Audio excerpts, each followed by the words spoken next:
Yes, everybody. Hello from Tiffany Wolfe with Warm Embers. I'm here with the gorgeous, amazingly talented Wabanoonkwe. Welcome.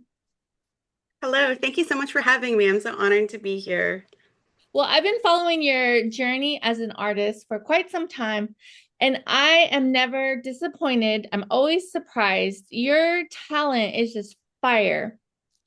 From when you were doing your jewelry, your genitalium jewelry, your bags, your pouches. I always wanted to buy up everything. I was just like, oh my God, but I wasn't in the point to be shopping, but I am now. So, but your journey from jewelry, pouches, bags, to workshops, and then now high fashion. I mean, tell us about this. Yes, so what a lot of people don't know is that I actually started my first company when I was 17 in Canada, and we were the first Native American street apparel sports line. And our main focus with that company when I was 17, I actually went to school to be a police officer. Oh, oh, I did. Obviously, never came to fruition. thank creator because we need your art in our lives. So I ended up dropping out of that and going into business art. And with the success of that first business, we made 250 out of the red within the first year. And that was just selling like t-shirts and sweatshirts. And you know how our powwow people are, like we Yes, love to support comfort clothes. yes, we have, And yeah. yeah, and not only was it comfort clothes, but it was clothes with a purpose that gave back to the youth. So we had a huge youth initiative that supported youth sports programs and youth sports scholarships.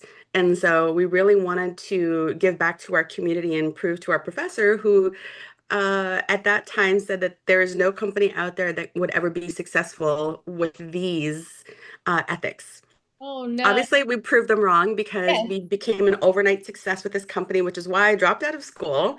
I figured, why am I going to school Uh-huh. when I'm already making X amount of money that I'd never even seen in my whole life growing up on the welfare system? Uh-huh. And so this was completely different for me. And then as things started to settle in, I was like, actually, no, I do need to finish school. So I Yeah. did. I went back to school. Okay. Uh, Yes. And then I ended up moving to the US. So, as my kids say, how was life in the 1900s? I moved to the US in 2001 and I took a break from the fashion life and being an entrepreneur, raising my daughter as a single mother in Key West, Florida, uh, and was there for quite a few years. And then I just one day decided as a stay-at-home mom, let me just start making some jewelry, which uh, then became turquoise soul. And that's what a lot of people had identified me as here in the US. In Canada, it was Dinawo. And in the okay. US, it then became turquoise soul. And it was where I wanted to blend tradition with trend. Ooh, okay. I like that. Yes. And Uh-huh. so I incorporated a lot of quill work, birch bark work, bead work into, like very trendy, hip hop streetwear type stuff. So like the big golds, like the anything you would see in hip hop videos, like that's what I was beating. And it was that also picked up to be something that was super successful because it got me onto a lot of runways here in the US and got me into a lot of different magazines. And it was pretty incredible. And then from there, again, I took a break. I think a lot of things that I keep to myself that are not known to the public at that time was a lot of my trauma and a lot of the stuff that sat with me, right? And so I only wanted to talk about the positive stuff. I didn't Yeah. want anybody to know about like the stuff at home that weighed me down. Yeah. And so I then again took a break to work on my mental wellness and to, warm my spirit and lift my spirit and work on my soul. And that's what I did. So I took another break and then came back again and then decided I love accessories. So let me move over to the bag industry. Hence, where the bags came into, and it was the matriarch collection.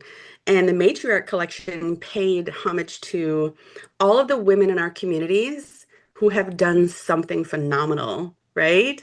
Not Yeah. only were they language speakers, but they gave back to our community and they made a vow and a commitment to uplift our people have been through so much So much. stuff, Yes. so much stuff. And to have these matriarchs, you know, our unsung heroes sitting in the back, you Yeah. know, as very honorable women, not out there boasting, not out there chasing, but doing all the frontline work in the back, right? Nobody sees behind the scenes. And No. so the reason why I called it the Matriarch Collection is because I wanted to pay tribute to all of those women in our community back home. So not only was I promoting the culture, I was promoting the language, I was promoting the matriarchs within our communities. And so that really sat close to home with me because the first one I named was after my kukam, which is in my language, grandmother. And she was a pivotal role in my life that helped raise me and gave me the ethics and my passion for fashion. Ooh, okay. Oh, Yes. great. What So journey? yeah, it's definitely I don't know. I feel like as Indigenous people, there's so much untapped talent. And if we had the resources to fund every living artist out there, this world would be even more beautiful than what it is right now. There's just so much hidden gems within these reservations or even urban communities. Yeah. It's just that lack of access to resources that we don't have, unfortunately. Yeah, I think that is such a true statement. So when I before I because I in March launched into artistry for full time. So, but I Hmm. was able to save some money. That's what's funding my project. But in Hmm. prior to that, I was applying for I was looking for funding. And I noticed that in like the I was part of a work group. They would always send out all these funding notices. And then like if you were African American in the Black community, there was so much funding available. Like Yeah. they wanted to give people money. Like you didn't, even if you just had an idea. Latino Americans, it was like less, not as much. Hmm.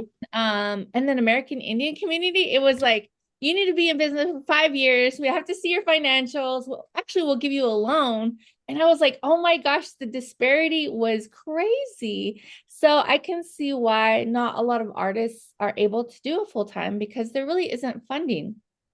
And then there's Yes. like limited grant funding, and a lot of it is from our own community. Like I there's so many that I follow right now, but it's probably the same pot that everybody's trying to apply for, and they have like 5 grants for like Yeah. $1,000 or something like that, So the fact that Yeah. you're speaking to that is so true that if we had unlimited resources, there'd be so many more people, bringing beauty to the world. Absolutely. And as I'm glad that you just touched on that because as an Indigenous First Nations woman from Canada living in the US, I Uh, don't apply to any of those. I oh, don't really? qualify for any of those because you have to be, Federally. yeah, Federal. you have to be a BIA recognized Uh, tribal member.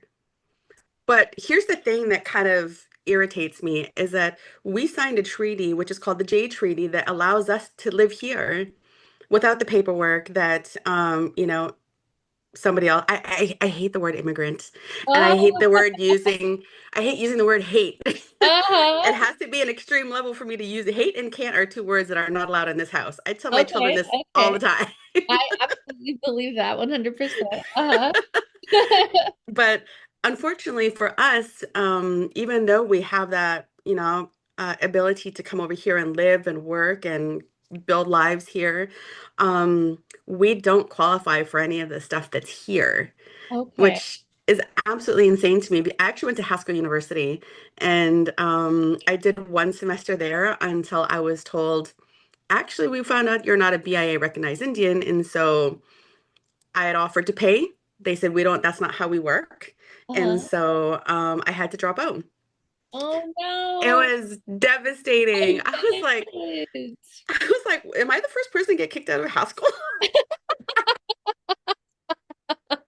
It was so interesting. Oh, Now they accept First Nations people from Canada, but at that uh-huh. time I was like, you've got to be kidding me. I'm like, Yeah. yeah. I'm like, I know I'm not your like Oh, honor roll student, but but the fact that the system is changing so quickly because so much has changed from like my time period in school to where we were like fed rec, but then now it's like state and then it's like First Nations and it's just like so good that we're able to unite, and yes, recognize that those are colonial systems. But now we just need agencies to recognize that. right?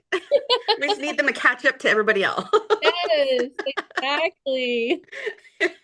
Oh my gosh, that's so funny that you went to high school and then they were like, hey. I know that was a humbling moment in my life. I was like, wow, okay. Um, Everything happens for a reason though. And Yeah, so, yeah. um, yeah, I think one of the biggest things too that since I've been on this, I don't know what it's really like to work for somebody else. Oh my God, And you are so blessed. That's what I'm talking to a friend because it's like you're doing that, but you never had to be there, explain why you're late. Because I was always late and I was just like, but the work gets done. And they're like, no, you have to be here at a certain time. So the fact that you've never had to do that is just so good. did I did work for somebody in a college. Okay. I went in for, and this is so crazy. My husband is like, I don't know why you act like you're surprised, but I'm kind of an overachiever. I love it. No, but you know what? You have to be as an entrepreneur and Yeah, indigenous. yes. And so I wanted, when I was in college, I wanted to get out of the house and go do something different. So I applied for a job at Gap. Okay. I was living on the Canadian side, which we're a border town. So I applied in Michigan only because I wanted to go and like earn that American money and bring it back to Canada because it was a lot more. So if I was making like $2 there, it was like $10 in Canada. Uh, And so I ended up getting a job as a part-time sales associate at Gap. And within 2 weeks, I bumped up to visual merchandising manager. ooh, look at Only because of the you. fact that I was like, well, we should work on this. It was the artistic ability in my mind to be able to see things a different way, right? And so by incorporating that into my sales, they noticed something different within me and they're like, we have a position open, like since the store is just opening, how would you like it? And I was like, does it pay more money? Can I not work these weekends? And they're like, yes. I'm like, sold. And so I do know what it's like to work for somebody. And another time after my divorce, I had actually gone home and tried to get a job back home, which that's a whole nother subject. Talk about having the ability to fund yourself to go to school Uh-huh. because we push education on back home on the res. Yeah. But then when you're educated, to try and come home and get a job. No room, no room. Yep, exactly. Yes. You're like, you promoted me to do this, you supported me to do this, and now you don't want what? Yes. No, I think that is also a system in place to where the people who didn't go to get educated stayed and then they took the jobs and then they've been there. And then all of a sudden you're coming home with a degree with all kinds of ideas. And it's just like, wait, what? Because Exactly. I'm like, how is this working? yes, it's from the Navajo Nation. That's where I'm enrolled. And my family, I'm connected with that side of, well, both sides. My father is Lakota from Kyle, but I grew up in Navajo Nation. So my cousin got on, they have chapter houses and they have chapter meetings and officials. And my cousin got on and she was like, hey, we could do this, this, and that. And they're like, no. And it's just like, oh, they wanted to They're keep it like, how about no? safe. Yes, exactly. So come on, Indian country, indigenous nations, we gotta step it up, bring him. Exactly, yeah. So after that separation had happened, I had gone home and wasn't really feeling in the need to create more stuff when I was home. So I decided, let me try and apply for a job with community economic development.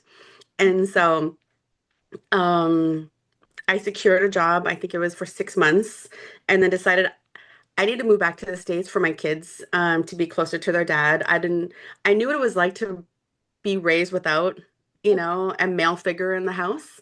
And so I didn't want to do that to my kids. So when he came back from his deployment, I had said, wherever you move to and you get stationed to, I'll move there too. And our kids need both of us. And Oh, so that's how I ended up in Texas. okay. Oh, Yeah. yes, I Yeah. know that because you have gone all over, and even with your workshops that you've gone to your love languages, as you said in your video. Was it Italy and I can't remember the other one, but yes, Yes. you're so good. And I'm sure Yeah. you really appreciated that. Thank you. Yeah. So the love languages are France, Italy, and Spain. So Okay. Italian, French, and Spanish. Yeah. Yes, I love that. That you did workshops like empowerment. Is that what the workshops were over there? Exactly. And so one of the workshops that I've developed so many workshops within like my 30 years of working. Oh my gosh. I don't know how it's even possible. I'm 26. No. I know, right? That's what I was because people know how old my children are. They're like, what? And I was like, I know, right? It's that indigenous melanin. yes. Um, a lot of my workshops have all primarily been focused around the empowerment of our women and our youth, and hoping to build not only community but sustainability with financial, you know, practices, teaching them how to build a business, teaching them self-love and self-worth and whatnot through the beauty aspect. And then on the other side of the jewelry making and whatnot to, or ribbon skirt making, that was something that they could do at home. And so I was a professional makeup artist in Washington, D.C. for 3 years. And I had worked at Mac. Here's the funny thing about me is that I grew up somebody, the term now is not supposed to be used, but it was a tomboy. I is what I was called. Okay, okay. And yeah, and so anyway, I grew up, always chasing my stepdad around everywhere, who was a hunter, a fisher, a mechanic, like everything like male oriented. I wanted to do. And so I grew up doing. And so Uh-huh. then anyway, when I started to, blossom into a female, wearing the lashes, the heels, doing all the makeup, everything, it was a foreign language to me. And so I started getting interested into fashion when I was in high school, like taking my mom's clothes when she would leave. Or taking an eyeliner and trying to Uh-huh. figure it out, you know what I mean? Like little things like that. But then when I went off to college, I was like, I want to explore everything. And so, as time had gone on and I became a military spouse, I moved to Washington, D.C. to live with my husband now. And I am also a certified hairstylist from Paul Mitchell. And so here's the thing about me is if I like something, I'm gonna go and get educated on it. I'm gonna dissect it and rebuild it and make it a Wabanoonkwe twist so that way I can say that I specialize now in this. Yes, but that's important. Instead of trying to wing it, at least you're coming from a platform of like, I understand this and now let me make it my own. Correct. Yeah. And so I figured, like I don't really know a lot about hair, so let me go to Paul Mitchell and discover what it's like to be a hairstylist. I Uh-huh. found out I really don't like being a hairstylist. I didn't like cutting people's hair. I didn't like washing people's hair, but I loved editorial styling for photo shoots. And Yeah. that was my primary focus when I had gone there was to figure out how do I work with different textures? How do I cut? I ended up being a precision cutter because again, I'm OCD.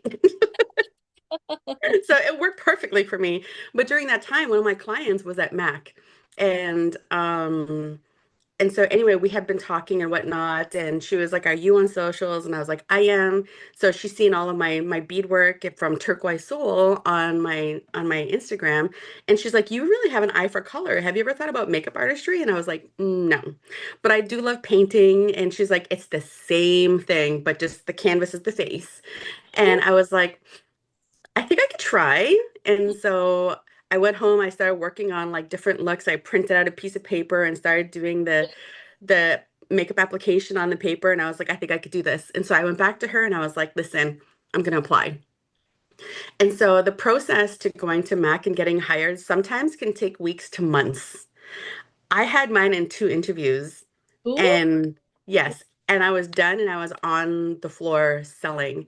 I worked my way up to selling to one of the top sellers for the Eastern Seaboard and attended a lot of the trainings for Mac on the Eastern Seaboard, and then went to New York Fashion Week. So, and doing makeup there.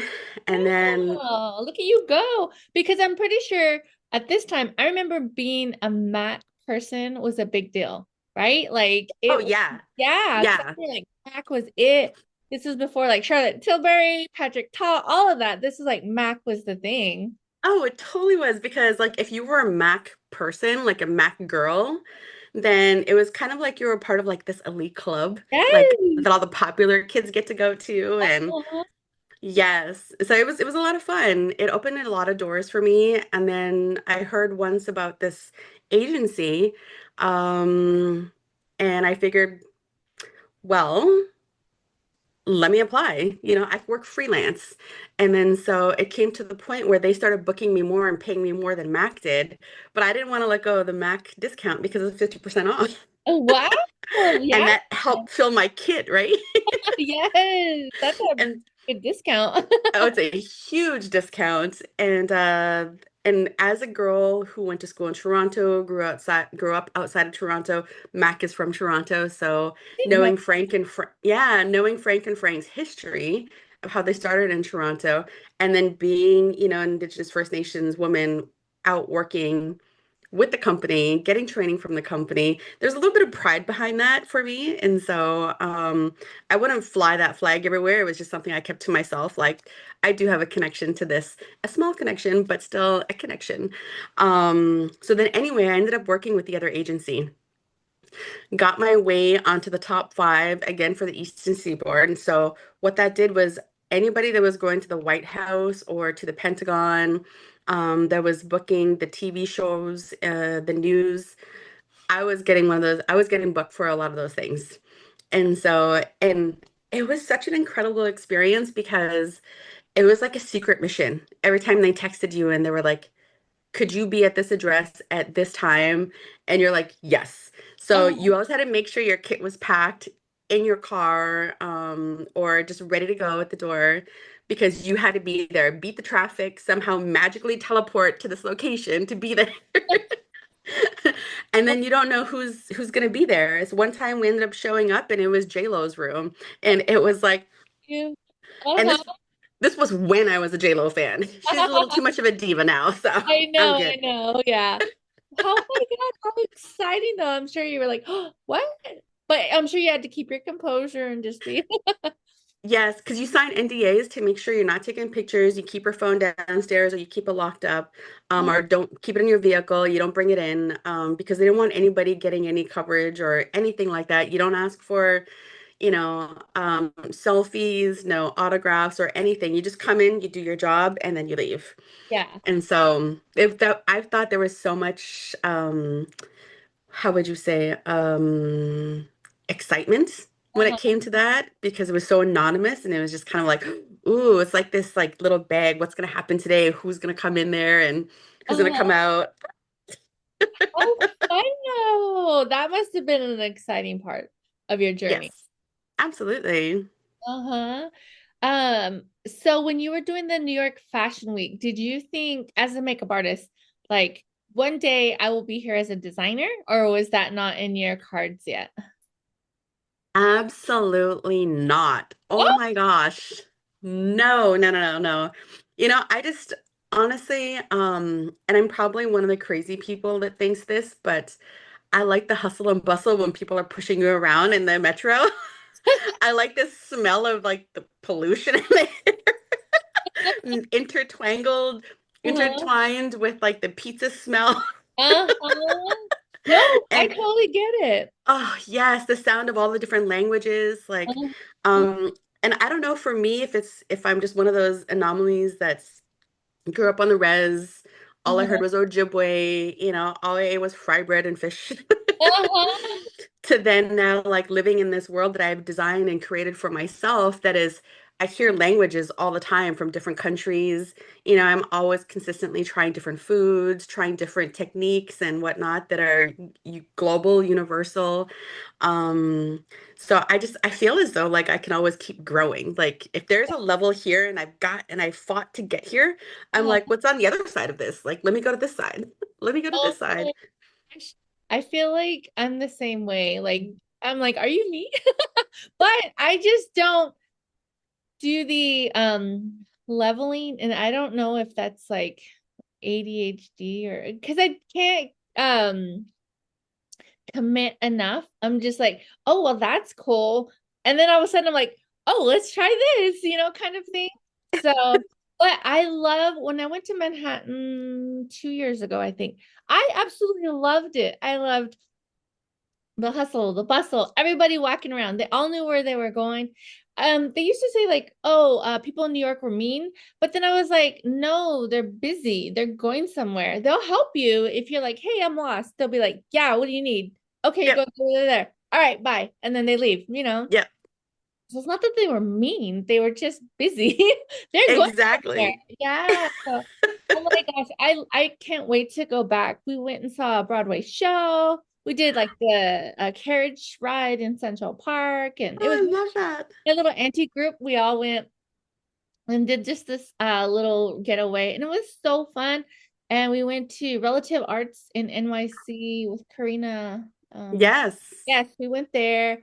And yeah, and I just love Manhattan, New York, Manhattan area. So I get it. I know what you're talking about. I'm like, yes, all the energy that's there. It's like, yes, it's because I grew up on the res, very like didn't go anywhere on the weekends, was always put to work. My grandma's always like, this needs to be dusted, get there, do the dishes. If you weren't doing something, she was gonna put you to work.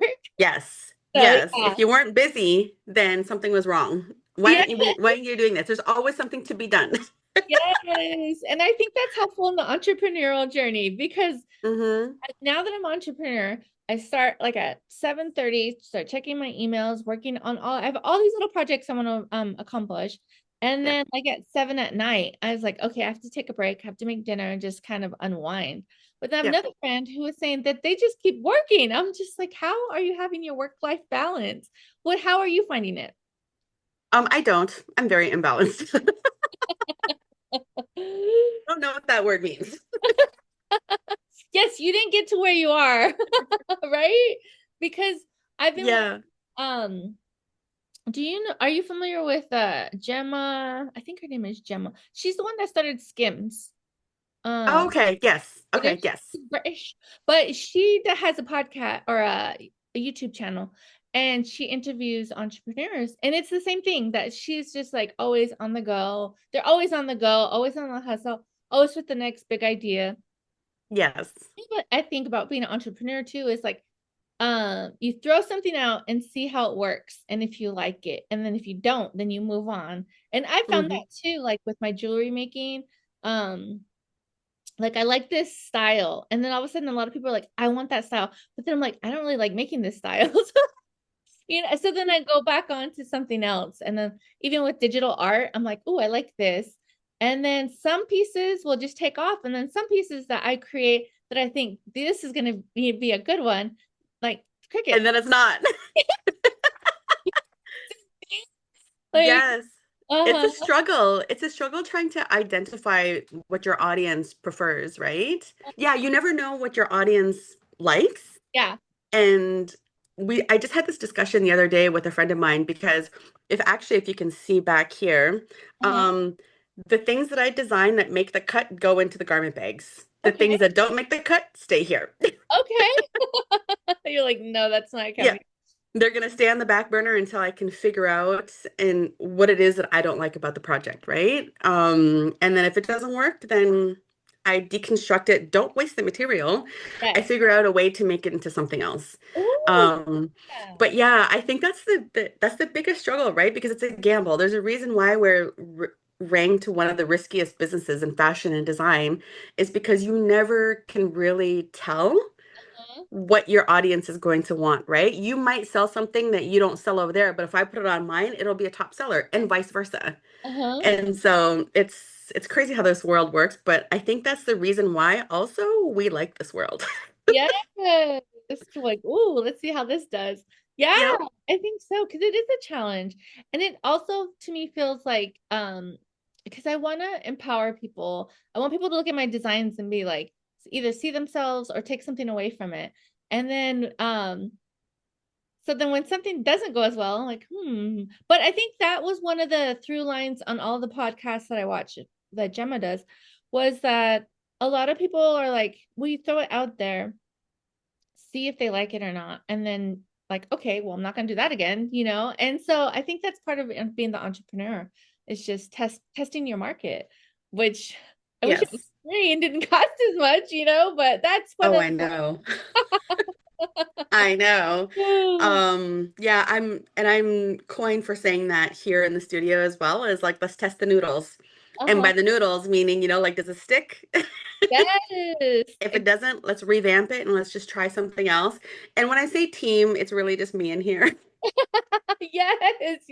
No, it's the same way. Um, I did see that somebody, I don't know if you've heard this type of story where the person's like, oh, you have to talk to my marketing team. But it was really them. And then they had a separate email and they were responding back like, oh, you want to talk to, give it to my PR department. But it was really them because they were like, oh, I'm going to fake it till I make it. And they did make it, Yes. right? They're at this point where they're doing really well. But they were sharing like, oh no, I pretended to be all these, or even to get another person said that get into the New York Fashion Week to be at the fashion shows, they pretended that they were had a PR person and was reaching out to the designer to say, hey, my influencer wants to, and I was like, oh, that's funny. Oh, yeah. I'm the fake it till you make it is a big thing, especially now in this day of influencers. Um, I'm kind of, I don't know, I'm kind of torn with the influencer thing. As a makeup artist, it was so challenging being a makeup artist because we spent hours on training, hours and hours and days and weeks and months and years of training because there's um, so many different levels of technique when Yes. it comes to like FX, beauty, bridal, editorial, and whatnot. And then when the whole influencer thing started coming about, it was they were taking over. It was like this,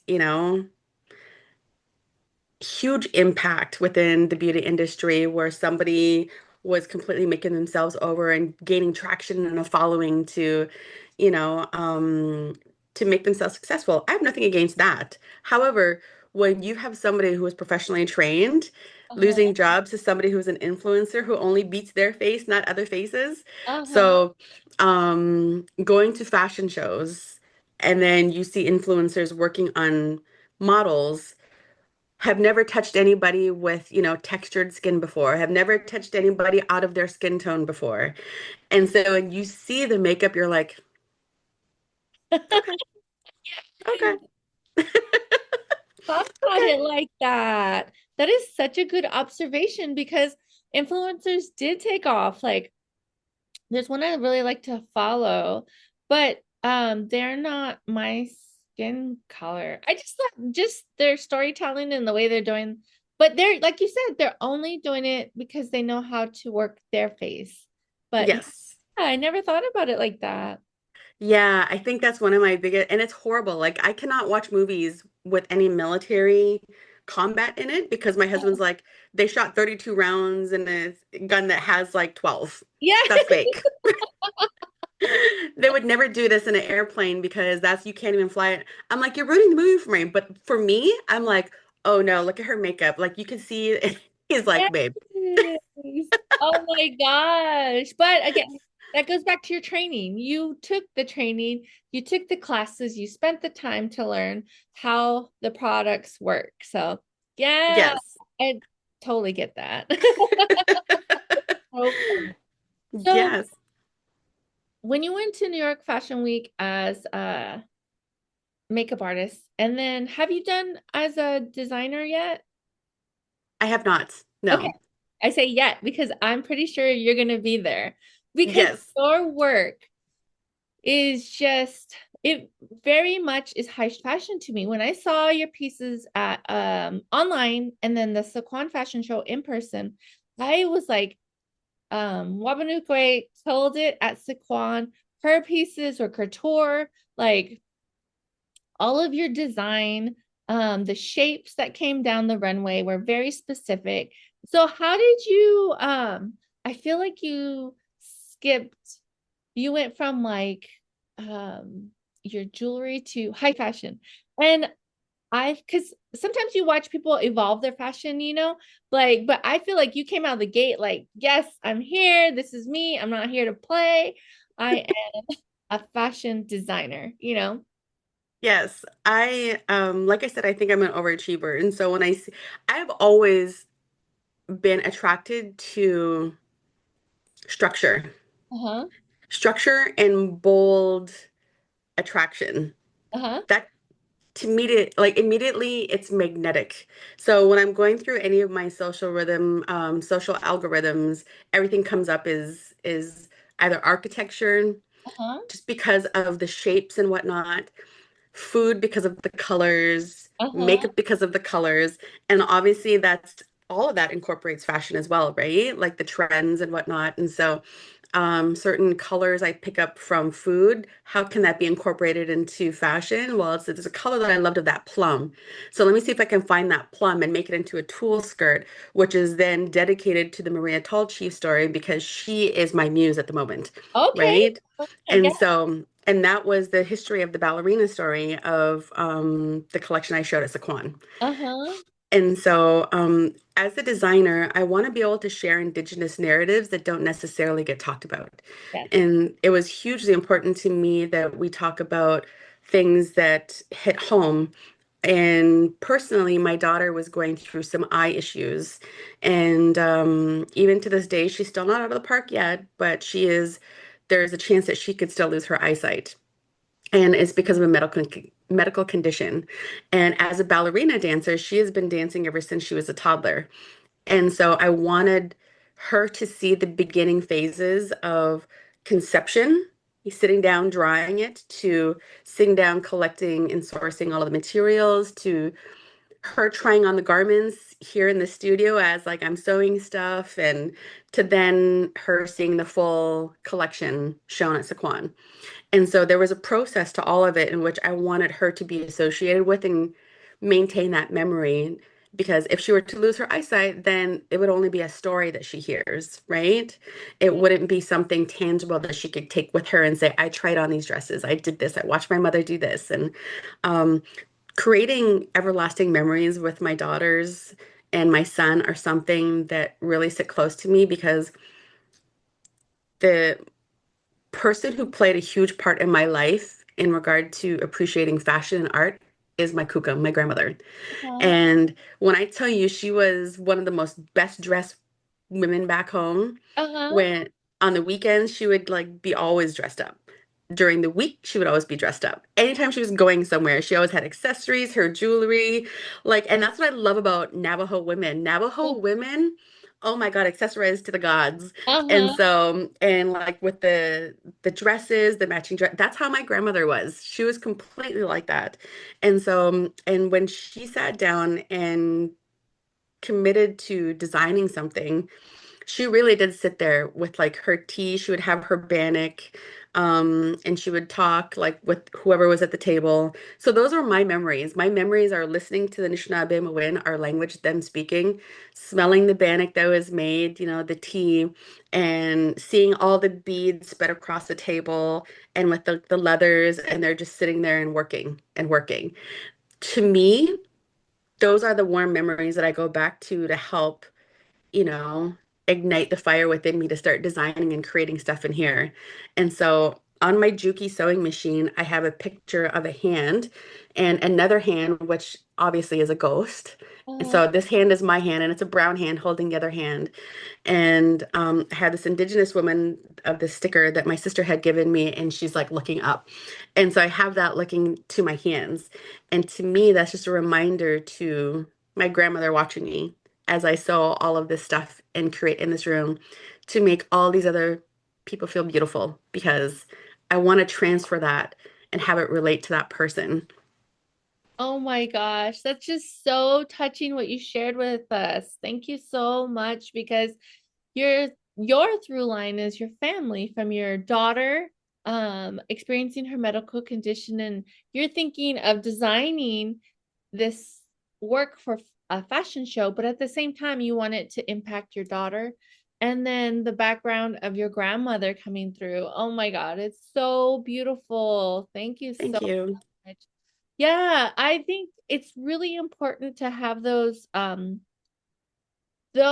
ties, because when we get to the hard parts of being an artist, we can always go back to that, and it grounds us, it holds us, and it steadies us to go back and be like, yes, this is why we're doing this. And who Yes. the person that's behind us. Yes, that's so beautiful and important as an Indigenous person, is that we have those ties. And because my grandmother she taught me, like I said, to always be busy and always doing things. And to go back to how you were discussing how they dress, on the weekends when her and my grandpa would go to town, they would have turquoise. He'd had his hat with his band with turquoise. Their little collar had turquoise on the sash belt with the concha belt with turquoise. Like they were dressed to the gods. Yes, exactly. That Indigenous excellence. So, Absolutely. And you can't deny that. Like that is absolutely impeccable fashion. And mm, so, and that's why I'm a huge fan of Naomi Glass's, oh yes. how she pays tribute Uh-huh. to, like involving, incorporating her entire family with like her movement with Ralph Lauren. I Yes. think it's absolutely beautiful. Winston Paul is another one. Oh yes. I Uh-huh. love how she also does a lot of her, like her garments.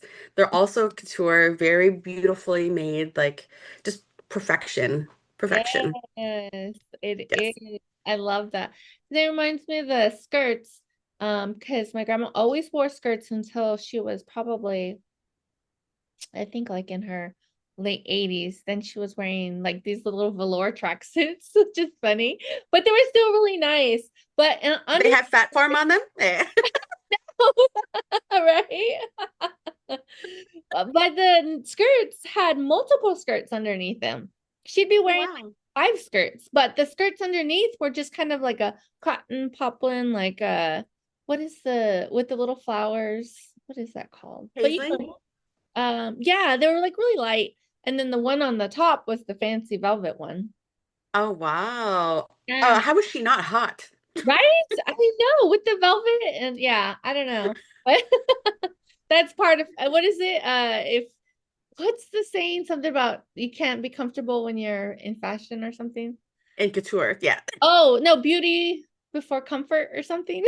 Yes, yes, absolutely. And Yeah. there's really not a lot of so there was this meme that I had seen on Instagram where it was a Schiaparelli corset.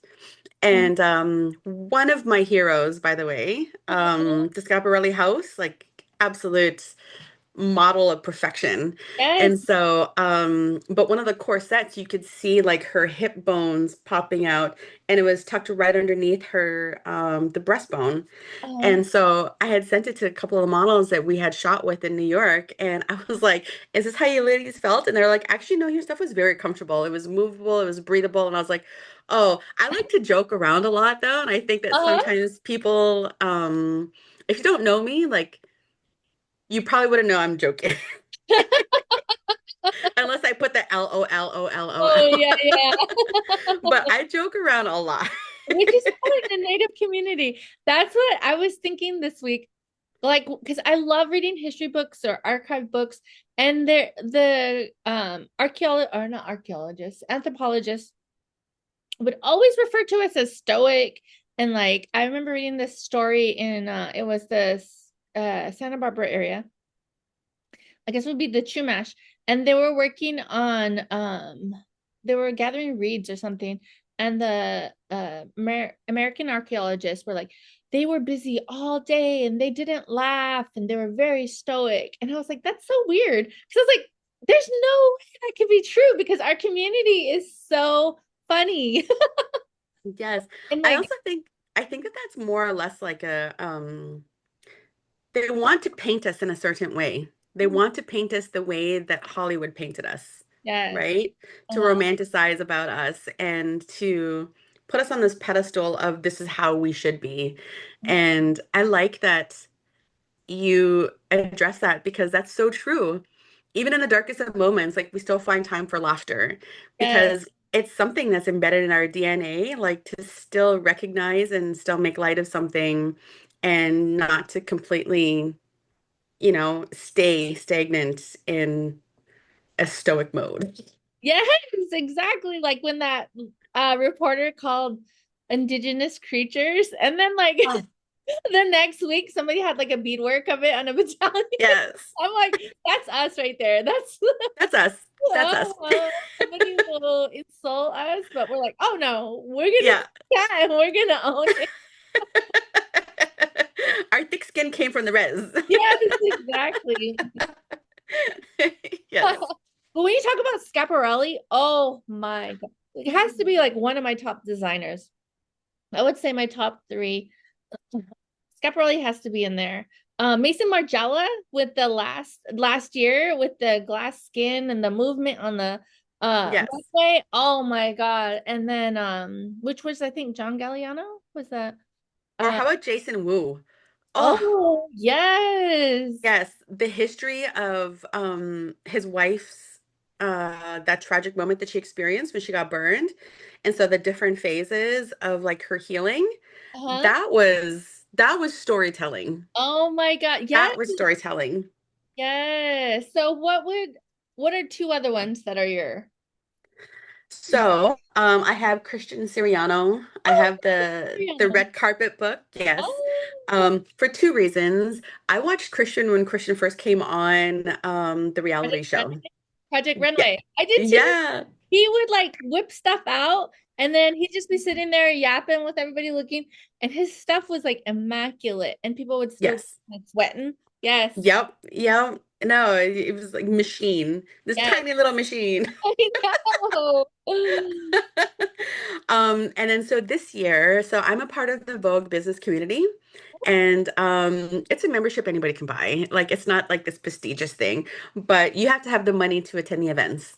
Okay. And so I sell a lot of earrings and bags and whatnot to be able to allow me that luxury of going to these events. And so one of the biggest flexes that I could say is that I went to Anna Wintour's office in New York last year and was able to attend an event it's called Forces of Fashion. Huh? And I was so excited, and this was an event that I had to attend because not only was it, everybody who has been following me has known that I have this obsession with corsets. The artistry of the costume work with corsets and the history behind it is like bypasses anything else in Uh-huh. my mind, by far. And so anyway, who is the king of corsets in couture fashion is Jean-Paul Gaultier. Oh, okay. And and so Jean-Paul Gaultier was there. No way. Yes. Oh Oh my my gosh, yes. I God. mean, there was a ton of people there that were like influential, monumental, like masterpieces. But the one that sat next to me, and I didn't know she sat next to me, was Anna Wintour. So Oh after no. they did the talks and stuff like that, I had gone with a friend who was from Swaya. Uh-huh. I invited her as my plus one, so we had gone. Anna had gotten off the stage so that the other people could come out. And so and when she had come by, I knew that she had walked around us, and I didn't like she's one of my heroes as well. I didn't want to turn around and be like, "Oh my God, where's she going?" Yeah. I went to go take a picture. I literally took out my phone to go take a selfie of me and my friend. And then Anna was like right there, and I was like, Right? Like, how do you react? Are you just like, oh my God? Because yeah, Anna Wintour. Uh-huh. yeah, there's no other. There will never be anybody like her. She is cut from a different mold, absolutely for sure.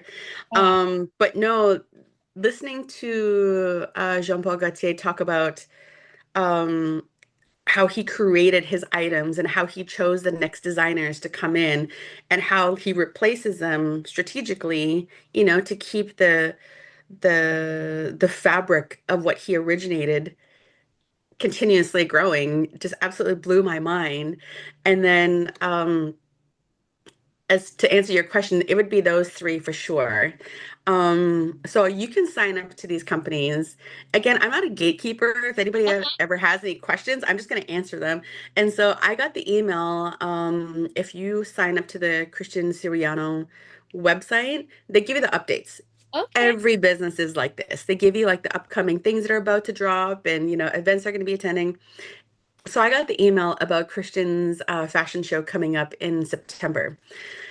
I get extremely excited, not even reading the whole thing. I'm like, oh my God, they came out. Who wants to go with me? Yes. So I posted it on my socials because I was like super excited. Yes. And then I go back and I'm like, okay, let me actually read the details and let me grab some before like anything goes. I'll just buy these tickets right now and whoever wants to come with me, like we'll figure it out. Yeah. I look at the date and I realize it's September 11th, the same day as my show in Toronto. Oh my God. Heartbreak. Oh. So I'm sitting there, I'm like, oh crap, now I gotta go back on my socials and tell everybody, just kidding. Oh my, I would have totally done that too. I don't read the whole thing. I'm just like, oh my God, look at this. And then I'm like, oh wait. Yeah, oh wait, just kidding. Yay. Wait, So let me go yeah, back. Oh my I gosh. was so sad. So then I actually sent them an email asking, like, are you guys going to be showing in Italy or France? Because something that we haven't made known yet is that we got invited to speak on a panel in Milan during Jewelry Fashion Week. And so I'm super excited. Yeah. And we have yet to book our tickets, but all of the accommodations and everything have been settled. Huh? And so our travel itinerary right now is going to be New York to do our branding shoot. And then we head off to Toronto to do our Casa Loma show in September. Huh? And then we are going to something else that hasn't been identified as of yet, but we'll be heading out to LA for the Indigenous Gala Awards Okay. and then heading right out to Milan Uh-huh. and then doing a branding shoot in Turkey and then Ooh. coming back home. So I'm super excited. As you should be, because those are all noteworthy. Like I said, your couture is speaking for itself. I mean, you deserve all of this. It is beautiful. I also deserve investors. Yes. Okay, out there. Universe. You know, you creator. Yeah. This is your Did you favorite hear right me? here. Yes. For I'm like, here's my real. smudge. Yes. For real though. Like, because I'm gonna go to Swaya next month. But again, it's all like out of my pocket. So I have to like, oh, and then the Indigenous Collective, I think they have that gala That's in the one we're LA. going to. Yes. So I'm looking forward because I think they posted that they're gonna have it again, but they Yes. haven't made the tickets available yet. And so that I'm putting money aside for, So again, there's all these little things, but again, it's out of my own pocket because I save money for this. But at the same time, it's like, come on, funding, because I'm also doing workshops, so I'm able to bring in a little bit of income. Yes. But yeah, so it's on your dime, but come on, funders and Yes. I mean, that would be so incredible. I wish there was a way, like I think you hit it right on the spot when you had mentioned there's so many resources and funds available to African Americans and then to Hispanic people. And then we're basically what I feel is something that I've touched on as well, like within the military when we do our conversations, is Indigenous people are like the minority of the minorities. yes. And people have this thing where they want to acknowledge the fact that you're the first Indigenous person I've ever met. And I'm Yeah. like, would you like an award? Do you, do you want this bronze fry bread? Like, well, I'll give you my autograph. Yeah. Let Like, me I don't sign it know. for you. And then again, it goes back to that romanticized thing, right? Of like, oh my Yes. gosh, this is Oh my, incredible. yes. But no, to be honest, very honest with you, I wish there was some sort of fund or organization that did feed into arts. As a Canadian First Nations Indigenous person, we have the Ontario Arts Council and we have the Canadian Arts Council. But does it feed money into fashion? No. Because I don't know if it's just not identified as an art, which it is. Yes, it is. It Definitely. really is, especially if we're going to be, leading in sustainability as Indigenous people. And we do lead in sustainability, like we are the definition of sustainability. And it behoves me to see these companies that say, oh, our sustainability means that we're manufacturing and not wasting any product. Okay, but is that product plastic? Is Right? that product synthetic? Uh-huh. That's What are exactly. the ethics behind this as well? Like those types of things. Whereas Indigenous people, like we go and we hunt and we utilize every ounce of what we have just sourced, right? Yes. And harvested. And so it blows my mind that these organizations don't take those things into consideration to like give us a hand. We're not asking for handouts, but just allow us to be considered equals. That's the Yes. only thing. That's the only thing I'm saying. No, for real, to level the playing field, allow us our moment. That's really what I like to talk about on my podcast is that I want us to take as Indigenous excellence our place in American culture, not as a monolith, not as like that ionized Cody. I just did a TikTok and people were like talking where, he wasn't even native. He was just this idealized like what Yep. Americans want to see a native as. And I talked about that too. It's like, I want to see more round faces. I want to see more, like life shape. I want to see not what entertainment thinks that we should look like, but what we really look like, what we really can contribute. Because there's so much talent. Like your talent, I would love to see like a collaboration or just something that catapults you into the American eye, not just within our community. And I think with this podcast, I really want to showcase we have so much talent, we have so much intelligence, so much excellence in our community that we need to take our place in American culture as we are, not as they're trying to make us. And Yes. it's exactly what you're saying. It's like, no, I don't want to be a stoic Indian that doesn't laugh, or let you be your beautiful, talented self. Yeah. Absolutely. I think that that definition we can redefine ourselves. We can change the narrative. It's just a matter of time and making sure that we are all on the same page and doing so with the destination being the same idea, right?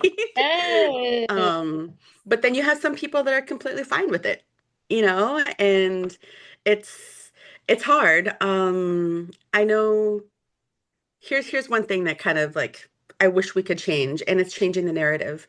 When you go to powwows and you have the giveaway, Yeah. in most cases, the giveaway is those same, and I'm not going to say their name, but it comes from another country. Uh-huh. It's all the native prints, which Uh-huh. are, Aztec or like the graphic geometric designs Uh-huh. printed from another country, not even indigenous owned. Uh-huh. But our people will buy that stuff in a hot second and sell Yes. it and, sell it themselves in their stores or give it at giveaways, Uh-huh. without even taking the opportunity to scout out who else sells stuff here. How Yes. can we keep this money circulating within our own nations for our own powwows, right? Or even just going out and buying Pizza Hut or KFC for a workshop or, a powwow. Why do that when you have cooks in your own communities? Yes. And that's the thing is that we It's really have to start. So I worked environmental for a long time and we would put on events and we would want to do local vendors, but we wouldn't be able to afford them. So that's why we would go with Panera or whatever. But I also think that goes back to thinking bigger when we write our budgets to say, yes. oh, well, instead Yes. of just $500, let's do 2,000 because we want to support our local community. So it goes back to the planning of let's think bigger. Let's include our community and not just like only ask for a little bit with when we're asking for our grant money. No, I love that you say that because people tend to look at like the after effects. They don't look at the cause and the root, right? Yeah. And so if the cause and the root means this is what we need to be asking for to be able to afford our people, then let's start it at the root. Yeah. Instead of people at the cause saying, well, we don't have the funds for it or they couldn't afford me. Uh, I yeah. love that you just said that. Yeah. Thank you. It's so true, right? Because we need It to go is. back and be like, wait, but yes, you're welcome. But yeah, okay, listeners, when you do your budgets out there, make sure Yes. go, yes. Okay, so being a fashion designer, as you took us through your journey of your processes, what has surprised you most about being in now as a designer? What has surprised me the most, I believe, is there is no limits. Ooh, okay. I don't believe that there is any limits. And I think that the mentality that I have trained myself to practice on the daily is that there also is no competition. Yes, okay. I believe that if you lead with high intentions that are positive and that are fruitful to not only yourselves, but the people around you, because it is contagious, Yes. that you will grow exponentially faster than the crabs in the bucket mentality. Uh-huh. And so by treating your people well, by treating your people more than what they deserve, they're going to give you more than what you expected, Uh-huh. right? Yes. And so, and this goes back to a conversation that is continuously had, and I continuously say, I don't want to be known as an Indigenous designer. I want to be known as a designer who happens to be Indigenous. Because if I am isolating myself into a box that states this only applies to this group, then I don't want to pivot myself and keep myself isolated in this box. I want to be able to go to any country in this world and say that I'm a designer, and then to be able to spread my joy and my love with everybody there who embraces what I've created. Um, Unfortunately, I feel as though, and this is my own personal opinion, if I identify myself as an Indigenous designer, then people are going to want to see feathers. People Yeah. are wanting going to see warrior paint. They're going to want to see the dentalium on everything. And I don't do that. Yeah. Like there is things that I have done in the past that do identify to that, and I do create that stuff for my family and myself. However, if I want to be a mainstream person in creating stuff that could be identified with everybody, and connect with everybody, then my stuff must be mainstream. And then the icing on the cake is the fact that I am Indigenous, but Yeah. that's not my identity to my clothing line. And so that is what I've learned. I love it. That is so beautiful. Your words are so accurate. I think that is a way to think about it instead of looking around like, what are they doing? Or how come I didn't get that? Or look at them. They only did that because their cousin, blah, blah, blah. No, like do your best, treat people well. And it's like you in your business, you have your blinders on and you have the goal is your only focus, not what everybody else is doing, but things that represent, that speak to you. And I think that's such an amazing way to approach life. Thank you. Yeah, I mean, granted, it has kicked me in the butt though, because there's been fashion shows that I've applied to and they're like, oh no, sorry, we're booked. Or sorry, your stuff is contemporary, we're looking for, and I'm like, oh, okay, you are looking for the feathers and headdress. Okay. Dang Do it. that, I'm sorry. Yeah, the leathers and feathers. I'm sorry, I can't do that. Yes. Yeah. Yeah, I totally get that. But okay, so what is this stars? You've had so many so far that you've shared with us. The stars aligned moment or the universe winked at you. Which one do you think would be? I mean, the Christian Siriano one and the Anna one tour. Oh my God. So can you top Yeah. those? To be honest with you, so like I had mentioned with the bags, it is such a competitive market. Looking at all of the demographics and all the the logistics of everything that goes into it, right? It's a very competitive market. And so how do I maintain my own personal identity and brand while trying to execute something that no one's seen before? Uh-huh. I think that's impossible, to be quite honest with you. I have not figured that out just yet. However, I have been to Florence twice now, and I think the first handbag that I had created was when I was a teenager. Okay. And it was something that obviously I used it for its utility. It wasn't necessarily for fashion. I was just proud of the fact that I did it myself. Yeah. And so as time has progressed and I started making different things in different outlets, I utilized a company in Canada that manufactured vegan products. Unfortunately, I stopped producing them because I found out that it wasn't something that actually had the longevity to the product. Okay. And I want to be able to stand behind my product, right? And Uh-huh. so I figured, okay, well, what is the next best thing? Our people love leather, so let me go and see if I could purchase leather and start making the handbags myself, which that's one of them right there. Um, and Oh, so that's a hand painted woodland style leather bag. I kind of tried to make it a little bit distressed, but it's all dyed myself and hand stitched myself. So it did take some time. yeah. However, am I able to manufacture these and bump these out? No. Yeah. That these are one-offs. And so then what would be my next option for quality in manufacturing would be okay. So if you were to do all your research, you would find out that India, China, and Italy are the top ones for manufacturing leather bags, right? Um, and so I had to go through and pick out the pros and cons of dealing with these countries and these companies. And China was a no. India, Italy, I love wine and pasta. So There you go. Oh my God. And the fact that you can say made in Italy speaks to again like the Gucci's, the the um luxury. yes, exactly. So your Yes. bags are luxury. I love that. Yeah, so when I was walking around, I had found, so if you've ever been to Florence, Italy, there's different places that specialize in certain things, right? Huh? And so Florence is known for its leather and handbag making. And so the first year that I had gone to Italy, I'd gone to Florence. It was basically just to scope out the city to see what was there and what I liked. They had schools there. It's probably one of the most Americanized places for education. Okay. And so you hear English there, Okay. which was a source of comfort for me because Yeah. I don't speak Italiano. Not yet.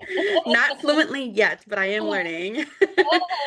And so the time I came back for the second time, which was just this earlier this year, um, I was researching different manufacturers that I can actually go and talk to and start developing relationships with. Well, I ended up walking down this one street and bumping into this guy, and he told me about the leather market, which I had been there before. But I was like, let me go back again and let me see if I can actually meet one of these creators and see if they have any access to manufacturers. And so, I'm going through and I'm going through, I'm saying hi to everybody because I'm a very social person. I'll say hi to everybody. And Uh-huh. so I end up seeing this guy there and we end up talking. And I was like, so actually, so I shoot my, like my spiel to him, tell him what I'm looking for. And he was like, well, this is actually my mother's company. My mother makes everything here. She has production here and she hires only nonas, which is Oh, grandmothers. cute. And Yes. I was like, that is amazing. Can I meet your mother? I would love to talk to her. And he was like, yeah, well, she's on her break right now, but come back in a couple of hours. And I was like, great. Came back, met her, and she was like, I only really work with women. And I was like, well, what a coinkydink, ma'am. I'm a woman.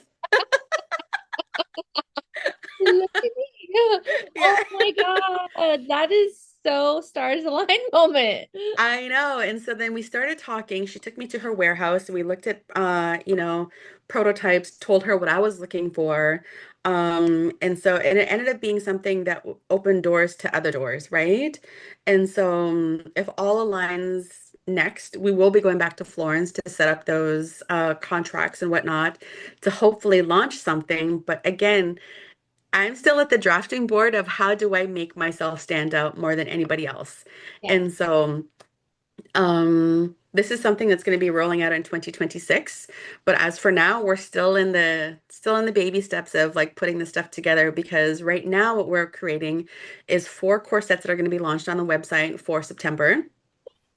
And then our fall jacket collection, which is why we're going to be going to New York to go shoot the branding for the website to then have everything be launched. So that way we're prepared for Toronto. There's a lot of steps and phases that go into this, which is, I love the excitement. I Yeah, love the planning. I love, the interactions with all of the different personalities. For me, that gets me excited. love that for you. Because that is like y- when you were talking about like your goal and then it just I was thinking of like the plate spinning in the air with the sticks, you know what I mean? It's just like, Yes. but what's what drives you. That's what you find passionate, having all of these things going at once. That is amazing. You are amazing, Wabanoonkwe. I just want Oh, to know. no, I have ADHD. That's your superpower. That's my superpower. Yes. Well, I absolutely loved our time together. And so I just wish we could keep going, but Yeah. you have shared so much. So your journey has been such an inspiration. I just am thankful for this time together. Thank Uh, you. I wanted to wind down with at the end of my podcast, I do three rapid fire questions. So the first one is, what is one thing you wish people knew more? What is one thing you wish more people knew about you? So the one thing I really don't talk about is how much I give to the community. I'm constantly somebody who loves to, I have a big heart. I wear it on my sleeve, Aw. and I have big sleeves. I do. I know what it's like to have food disparity. I know what it's like to be, living off the welfare system, living in traumatic environments that have impacted me. And so I do tend to lean on a side of, giving back to a person when it comes to my attention, where there's a need. And so I'm fortunate enough to have a partner who supports me, in being able to provide resources and um any way that I can give back, I always try and find a way. And so those are not a lot of things that I talk about, on my socials because I think it's a little bit weird to take a picture of myself donating to San Antonio has the largest population of homelessness of youth, Okay. teens. Uh-huh. And so one of the things that I like to do is carry donation stuff in the vehicle. So that way at the stoplights when they stop, I'll give them food, like water bottles or anything of that nature, just because it's hot outside or it's cold when we had the cold front, like I gave out food. Just little things like that, helping out military families who just came into the military that can't afford, like, I don't celebrate Christmas or Catholic holidays, but I know they do. So I would put together like a food basket of buy turkeys and go give them out. Those are little things like that, like I don't really post about. That's so S- cool. but it's because I've been there, right? And if the creator placed me in a spot right now to have access to these resources to be able to give back, then I will do that. I will literally give the shirt off my back to somebody else because I know what that feels like to have to be able to provide and watch my parents struggle to provide, my mother provide for me. So, yes. Oh, well, that's beautiful. Thank you for sharing. Okay, so on to the next question. What is your dream vacation? Like, what would it be? So I'm extremely extroverted. I No think way, I'm like really. I think I'm extroverted, introverted.